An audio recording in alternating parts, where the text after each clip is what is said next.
Kimberly Smith helped to raise 28 children as a single mother. Then the time came when she needed help, and she received it from a total stranger. Here's reporter Ephraim Graham with the story of a match made in heaven. Sam, Jason, how are you?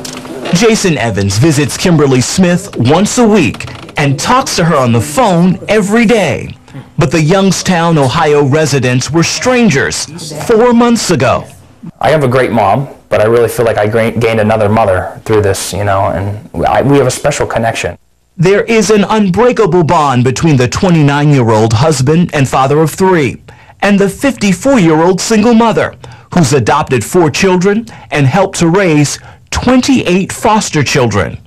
That miracle connection began in August at Victory Christian Center Church when the pastor made this unusual altar call. Kimberly needs a kidney transplant. Remembering the day, Pastor David Thomas says one thing prompted his call for a kidney for Kimberly, who's attended his church for 30 years. Really, desperation. Kimberly was at a point of desperation. We needed to get the news out every way that we could. I had to get a transplant, or that was it. My immediate family, my sister couldn't donate because she's a diabetic, and my brother has high blood pressure.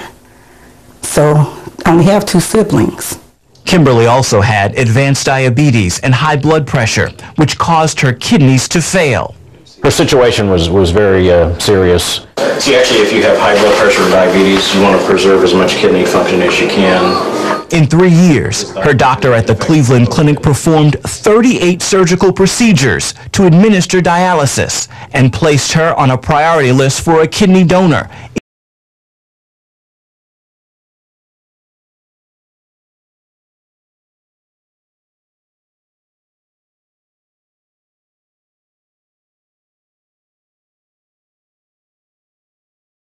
To accept that fate. I told God I wanted him to heal me. I didn't care how he did it, just as long as he did it. I didn't care if it was instantaneously or a transplant, but whatever he had to do, I was willing to, you know, go through with it. The answer to her prayer came at her pastor's August altar call. There may be somebody in this service, maybe somebody watching on the internet, and God's going to speak to you. I asked people to pray about her need of a kidney. Now, when I asked them to pray, obviously, I did not know if it would be someone in the congregation, but I did say it may be someone right here. When Pastor Thomas told his congregation about Kimberly's need for a kidney, Jason Evans was sitting here near the back of the church. He had never met her, but he felt compelled to offer his. It took my breath away almost. I was like, whoa, that's big. But then as soon as I thought about it, I felt like lightning just hit me. And I was like, I knew God spoke to me at that exact moment and said, you're the one. After the initial shock, Jason told his wife, then went to be tested to be sure he was a match, and finally shared the news with Kimberly when the results came back a month later. He told me then that he was going to give me a kidney. And when he told me that, I was so overwhelmed, I started crying. Everybody's always asking me, well, that's a big sacrifice to give. And I really don't, I never have felt the entire time, I didn't really feel like it was that big a sacrifice. Surgeons performed the successful transplant in November, but the story of how the recipient and donor came together has them asking questions, even months later. I thought to myself, I mean, what if he had not been at church on that particular Sunday when the pastor actually, announced the fact that Kimberly was in need of a kidney?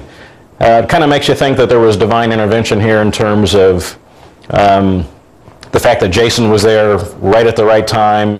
Kimberly and Jason are now on a quick road to recovery and building a lifetime friendship.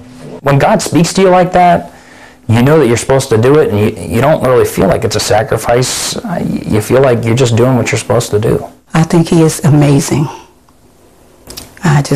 I love him for what he has done for me.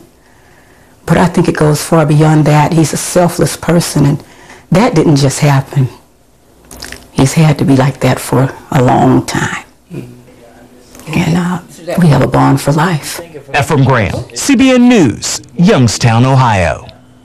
Lots of miracles in that story. But here's the verse that comes to mind. No greater love. No greater love. You'd actually lay down your body part for someone else to say, while I am still living, I will donate for you, because miracle of miracles, we match. That is an amazing story. Well, on average, 70 people a day receive an organ transplant, but the sad news is that 17 people are dying every day waiting for transplants that never come. If you'd like more information on how to become an organ donor, I want to let everybody know I'm one. I filled it out on my driver's license, and that's the easiest way to do it. So in the event of my death, my body parts can help other people live. And what a wonderful thing that is. And I would encourage everyone, do that, you know, just as a basic step. You're not going to need them anymore. And there's a new body waiting for you. So you can let your organs live on in other people. And it's amazing what they can harvest from your body. They'll really help people and give them a hope and a future. So if you want more information, log on to cbn.com.